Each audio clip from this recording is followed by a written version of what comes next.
Ok, vamos a estudiar la última parte de la introducción del Rav Kook al tema de la tefila. Dijimos que hay 4 capítulos, vimos varios temas y aquí comienza lo que se llama Darkei Peulat HaTefila LeYachid VeLaTzibur. Quiere decir cómo funciona la tefila, cuáles son los caminos de la tefila.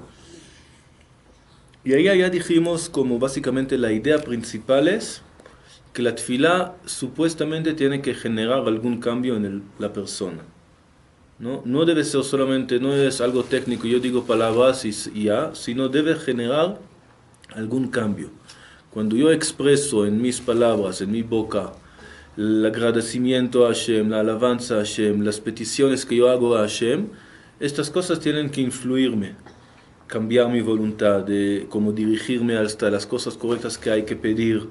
Entonces debe ser un proceso de cambio. Eso es por un lado. Por otro lado, sabemos que el cambio no es en una sola vez. Es un proceso largo. Uno no dice una tefilá de 10 minutos y ya es otra persona. Hay un dicho muy famoso del Baal Shem Tov que dice, si eres la misma persona antes que rezaste y después que rezaste, entonces ¿para qué rezaste? ¿Sí? Entonces, ¿para qué lo hiciste? No tiene sentido. Pero sabemos que es como un ideal que es muy difícil completarlo en la vida real. Uno entra al rezo y sale después media hora y ya no es corregido en sus midot, en su comportamiento, ya no es así. Es un proceso largo. ¿Okay? Entonces, acerca de esto hay aquí varios puntos adicionales que vamos a ver poco a poco. Y esto está tratado, todo el tiempo está como explicando, relacionado con la Gemara, que trae algunos dichos sobre la tefila, y el Rav Kook lo explica de una forma más profunda. Entonces, una Gemara dice, Amar Rav Chama bar Chanina, אם ראה אדם שהתפלל ולא נענה, יחזור ויתפלל. שנאמר, קווה אל השם, חזק ויאמץ ליבך, קווה אל השם. Si una persona vio que rezó, pero no fue contestado, quiere decir, Hashem no le dio lo que él pidió en el rezo, ¿qué tiene que hacer? Volver a rezar. ¿Ok? Como dice el versículo, Kaveh el Hashem, Chazak veyametz libecha, ve Kaveh el Hashem.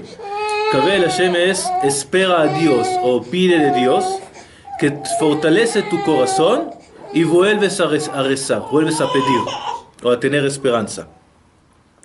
¿Ok?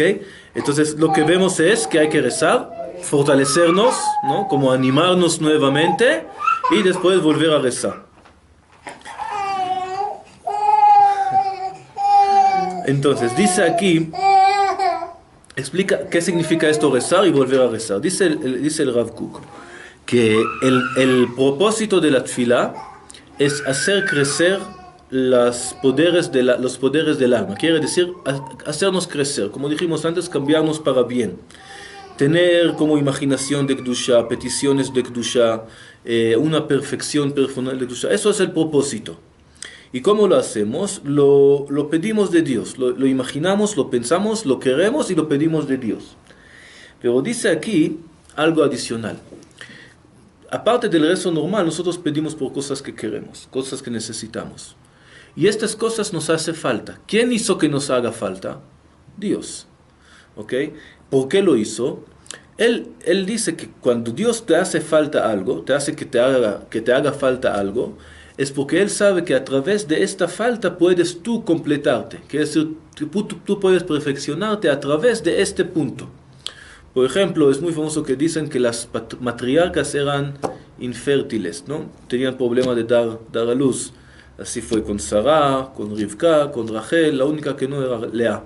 Pero 3 de las 4 matriarcas tenían problemas de dar a luz. Y hay un Gemara que dice, ¿por qué Hashem hizo que los matriarcas sean infértiles? Porque él deseaba su rezo. Eso es lo que dice la Gemara.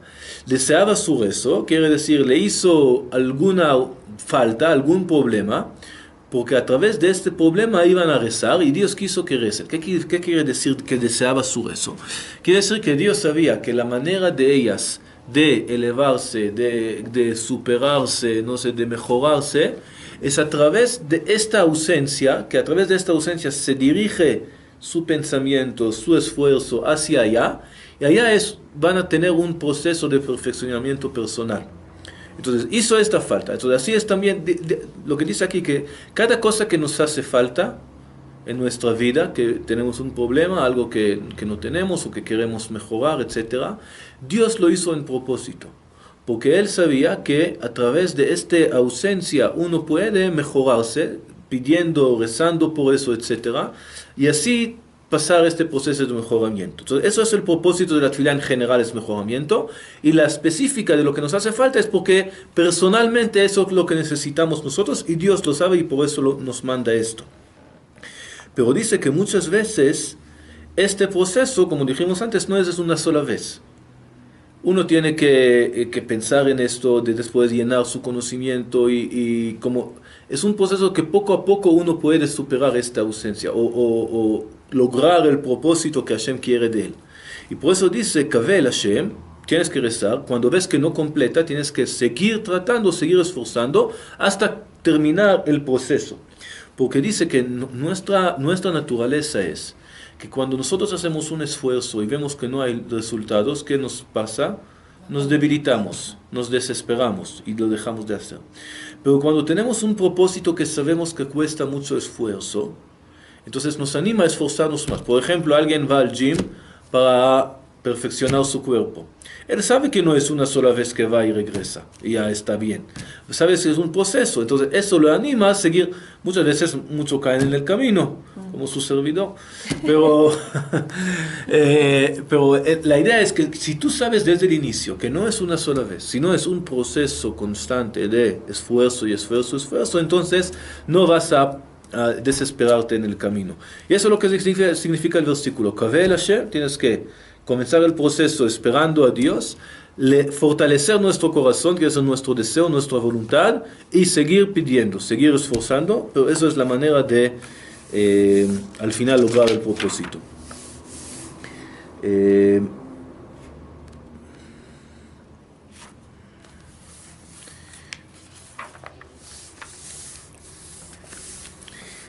este tema voy a agregar unos dos puntos más. Sí, ¿dónde está esto?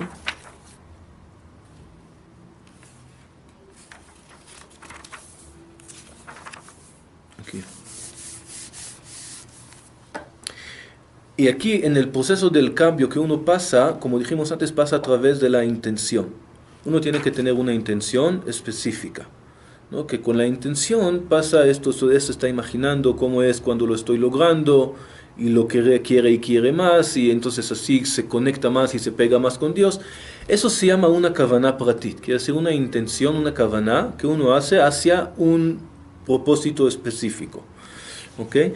La Gemara dice una cosa, dice la Gemara, Tanu Rabbanan, המתפלל צריך שיכוון את ליבו לשמיים. Abba Shaul Omer, Siman Ladavar, Tachin Libam, Takshiv Oznecha. Dice aquí que alguien que está rezando tiene que lejaven et libo, quiere decir tener una kavaná o dirigir su corazón hacia el cielo. Como dice un versículo, Tachin Libam, Takshiv Oznecha. Cuando ellos preparan su corazón, Dios escucha.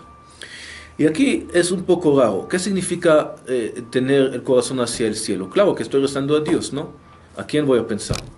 El problema es que muchas veces cuando pedimos por algo específico nos estamos concentrados en estas cosas y estamos olvidando que estamos pidiendo de Dios. Quiere decir que hay dos diferentes intenciones en la mente. Uno es para la cosa específica y otra es hacia Dios. Y eso es las dos cosas que son diferentes. Muchas veces hasta no solamente esto, ni siquiera estamos pensando en la primera kavana. No estamos solamente leyendo esas palabras sin ningún sentido, ¿no? Entonces, pero eso sí es más fácil lograr. Estoy rezando y digo, dame parnasá. Estoy pensando sobre la parnasá. No estoy pensando sobre Dios que da la parnasá. Por eso dice aquí, el Rav Kook, hay una kavaná pratit, quiere decir específica, que es tener la kavaná, entender la explicación de las palabras y de los asuntos. Pero aparte de esta kavaná prati, de esta intención, de estos pensamientos personales específicas de las cosas que necesito, hay una kavaná klalit, una kavaná general, que es que estoy pensando en el corazón en la grandeza de Dios y el grande que me puede llegar a través de la iluminación de Dios sobre mí. ¿Okay? Que la hora de la tefilá es por eso. Quiere decir, estoy pidiendo en general, yo creo que Dios existe y es grande y tengo mucha fe en Él y quiero conectarme con Él. quiero que Él me manda su iluminación, que me mande su luz. No es algo específico que necesito ahorita, salud o parnasá, o los hijos, o lo que sea, o Shalom Bayit, o lo que sea. Lo que estoy ahorita buscando es la iluminación de Dios en general, que yo siento conectado con el trascendente, con el Dios, con la espiritualidad. Es una kavaná general que también está dentro del rezo. Y estas dos cosas son importantes tener los dos. Por un lado, es importante tener la kavaná de los mil, lo que estoy diciendo. Pero todo el tiempo estar consciente, todo el tiempo tener aquí en la mente que estoy hablando con Dios. Es algo que muchas veces nos olvidamos en el rezo, en la rutina del rezo. No estoy hablando, no solamente estoy leyendo una obligación que tengo que leer ciertas líneas en el Sidur, estoy ahorita enfrente de Dios. Lejaven libo la shamay. No solamente lejaven libo la Sidur, para el Sidur, o para lo que necesito, lejaven libo que estoy hablando con Dios, que está enfrente de Él. Y a través del recordatorio de la grandeza de Dios, entonces automáticamente se eleva la persona. ¿Ok? Entonces eso es lo que dice aquí. Kol hamitpalel no es algo que de más para decir. Bueno, claro que hay que pensar en Dios. No, la gente no lo hace. Estamos rezando, estamos pidiendo, estamos pensando sobre todas las cosas que necesitamos, pero la imagen de Dios no está enfrente de nosotros. Hay un Shivit Yashem Negdi Tamid. ¿Qué es Shivit Yashem Negdi Tamid? Que siempre Dios tiene que estar enfrente de mí. Okay, acerca de esto hay otra Gemara que también dice algo interesante. Dice, Tanya es una Gemara que habla sobre Rabbi Akiva. Rav Yehuda decía así: cuando Rabbi Akiva estaba rezando con el público, estaba rezando rápidamente por no molestar al público. Normalmente el público está esperando al rabino que termine. Entonces él estaba rezando rápidamente, relativamente rápidamente, para no molestar al público. Pero cuando estaba rezando solo, dice aquí, uno lo estaba dejando en un lado y acabó encontrándolo en otro lado. ¿Por qué? Porque todo estaba por arrodillar y levantar, y quiere decir que estaba un rezo mucho más llenando de entusiasmo, de movimiento. Estaba como comenzando de un lado, terminando de otro lado por tantos movimientos. Quería decir que estaba rezando de una forma mucho más larga, con mucho más devoción, con mucho más entusiasmo. El Rav Kook explica esta diferencia entre el rezo personal y el rezo público con estas cosas. Dice, también repite esta misma cosa. Dice, la kavaná pratit, que es la intención, la kavaná, el pensamiento sobre la explicación de las palabras, es necesaria para el rezo. Y la kavaná klalit, quiere decir, como dijimos antes, que estoy enfrente de Dios, es como una ventaja, es como algo adicional. El mínimo es entender las palabras. Y lo que tenemos que agregar después también es tener enfrente de Dios. Dice aquí, el kavaná pratit, la intención de las palabras específicas, o las cosas específicas que necesito, que tienen esta influencia sobre mí, la influencia es muy pequeña. Yo pido parnasá y después ya pido otra cosa y ya estoy corriendo. Entonces esta influencia no tiene tanto fuerza, no se nota tanto. ¿Okay? Pero la kavaná klalit, cuando uno está pensando en general sobre Dios, puede ser en una vez que llega a otra atmósfera, ¿no? Que eso es lo que... Entonces cuando estaba con el público, estaba rezando solamente con la kavaná pratit. No pudo elevarse a estos niveles de casi profecía, de casi pegado con Dios. Entonces estaba allá con el público más tranquilo. Pero cuando estaba solo y tenía como liberado hacer lo que él quiere, lo que necesita, entonces estaba pensando tanto sobre la grandeza de Dios que le causó estas arrodillar y levantar. Estaba como un éxtasis. ¿Éxtasis se dice? Sí, como... Es porque la kavaná klalit te puede hacer una influencia mucho más fuerte. ¿Verdad? Que eso lo podemos sentir, ¿no? Cuando uno está rezando, solamente puede tener una kavaná, puede tener un sentimiento de Dios, por favor, dame esto, dame el otro, dame esto, pero no es algo que te hace cambio total. Pero cuando uno de verdad está pensando que está enfrente de Dios, eso lo podemos sentir nosotros. No muchas veces lo sentimos, pero de repente uno está concentrado y piensa en esto, que aquí está la presencia divina, que aquí está Dios, estoy hablando con Dios, te puede cambiar totalmente lo que sientes, ¿sí? Tu atmósfera, como tú sientes. Y entonces, si nosotros podemos sentir eso con Rabbi Akiva, con toda tu grandeza, con más razón, es como una influencia fuertemente, que está como encima de él, boom, ¿no? Entonces se explota, podemos decir, en alguna manera.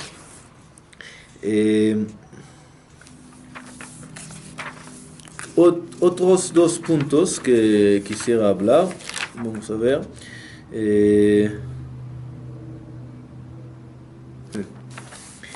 Aquí es un poquito...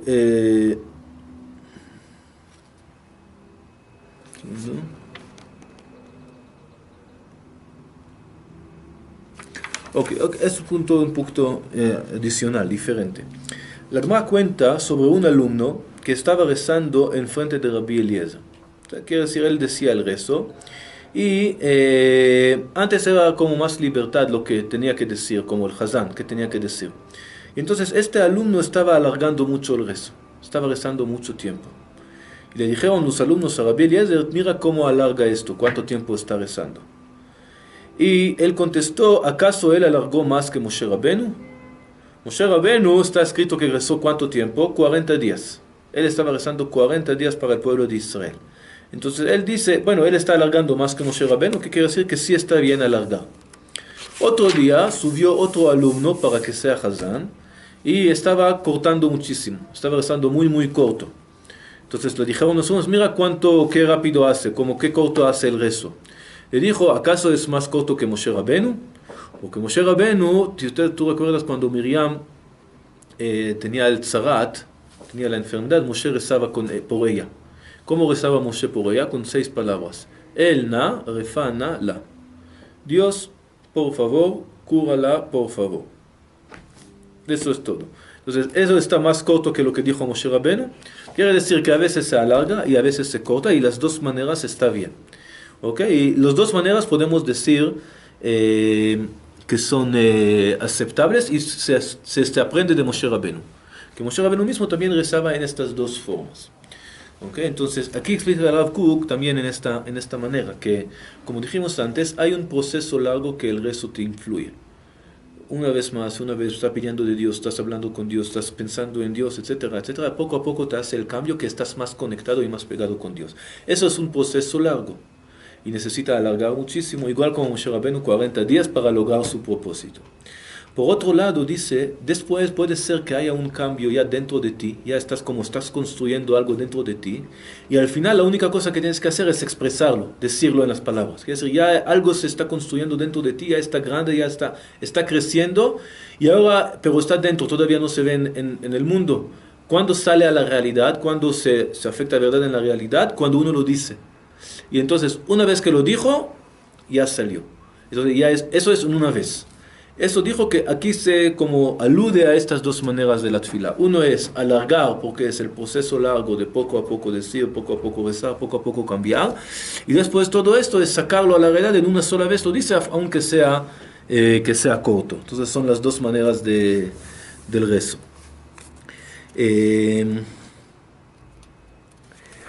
Una Gemara más, no sé si será una más o dos más, vamos a ver. Ok.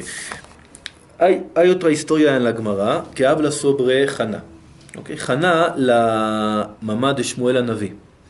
La Gemara en Masechet Brajot dice que muchas cosas aprendemos de Haná. Ya lo mencionamos, que no es casualidad que aprendemos cómo rezar de las mujeres. ¿Por qué? Porque la tefilá, más que todo, es un trabajo emocional. Entonces, Haná, que nos enseñó cómo rezar, aprendemos de ella muchas halajot, ¿no? Por ejemplo, el hecho que decimos Amidá en silencio, se aprende de Haná, que si hay que mover la boca, aprendemos de Haná, ¿no? Toda la historia que rezaba por Shmuel Hanaví. Allá también la Gemara dice así, ella dice las palabras, Ani Aisha, Anitzevet imacha baze. Quiere decir, no sé si recuerdas la historia bien. Ella llegó, no tenía hijos mucho tiempo, llegó a rezar en el Bet HaMikdash, y Elí la vio y pensaba que era borracha, y después dijo no, entonces, y ella después fue a la casa, y ella así le dio a luz, nació Shmuel Hanaví, y ella regresó después unos años con Shmuel, y le dijo a Elí, yo soy la mujer que estaba parada aquí enfrente de ti, para recordarle el rezo que tenía antes. Entonces, aquí aprenden qué significa Anitzevet imacha baze, que está enfrente de ti. Dice, de aquí aprendemos, Amar Rabbi Yoshua ben Levi, de aquí aprendemos que no se puede sentar dentro de 4 amot del mitpalel. ¿Qué quiere decir? Uno que está rezando, tú no puedes estar al lado de él. No puedes sentar al lado de él. Tienes que sentar lejos 4 amot, como 2 metros. ¿Qué significa esto? ¿Por qué no se puede sentar dentro? Básicamente lo que decimos es que como está con Dios, está como no es respeto hacia Dios, que está con esta persona que está rezando, que tú estés sentado al lado allá enfrente de él. El Rav Kook aquí explica algo adicional. Como dijimos antes, el tema de la tefila más que todo es un trabajo emocional. Estoy trabajando sobre mi imaginación, mi voluntad, en una manera emocional. Quiero, pido, siento que me hace falta, siento añoranza, siento que quiero, etc., ¿no? Entonces es un trabajo emocional. Ahora, tenemos, como dijimos, emoción y intelecto, ¿no? Sentimientos y intelecto. El intelecto no afecta, cuando tú ves a alguien intelectual o alguien que está estudiando, no te afecta, no tiene que afectarte. ¿Cuándo te afecta? Cuando tú lo estás estudiando tú mismo. ¿Qué quiere decir? El intelecto solamente trabaja cuando él te enseña o tú estás estudiando. Pero la emoción es algo que se pega, quiere decir, cuando tú ves a alguien que está muy triste, te hace triste. Si ves a alguien que está muy feliz, te hace feliz. ¿No? Hay una influencia, las emociones pasan de una persona a otra. Eso de verdad, yo pienso que lo podemos ver muy fácil.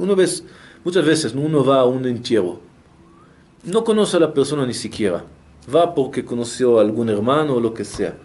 Eso, de verdad, no sé por qué, a mí siento así. Uno va a un entierro, no conoce a nadie, de verdad no está triste, no conoció a esta persona. Pero cuando ve a otras personas llorando, de repente comienza a sentir que quiere llorar, se pega.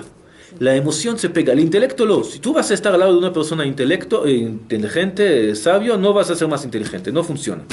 No ayuda a estar. El vecino de Einstein no fue muy inteligente por ser vecino de Einstein. ¿No? Entonces, no afecta, el intelecto no afecta uno al otro de una forma así directa, solamente de estar al lado. Pero la emoción sí. Entonces, el Rav Kook dice así sobre de no se puede sentar.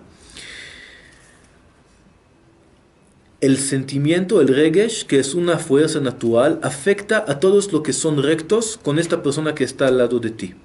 Y por lo tanto, cuando tú ves una persona que está en su trabajo emocional, ojalá que todos seamos así, pero que su tefilá es un trabajo emocional, que se pega a Dios a través de la emoción, si tú ves esto y estás como indiferente, estás sentado allá y no te afecta, está mal. No puedes estar así indiferente a la emoción de una persona cuando se pega, cuando se eleva para pegarse con Dios. Entonces, no puedes sentar ahí al lado por no mostrar esta falta de respeto, no solamente a la presencia divina, sino a la situación que tu compañero está en ella, ¿no? Por eso hay que alejarse un poquito para no tener esta conexión, para no tener esta falta de respeto a la emoción de tu amigo.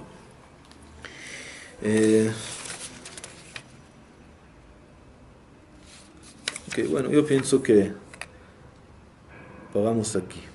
Okay. Bueno.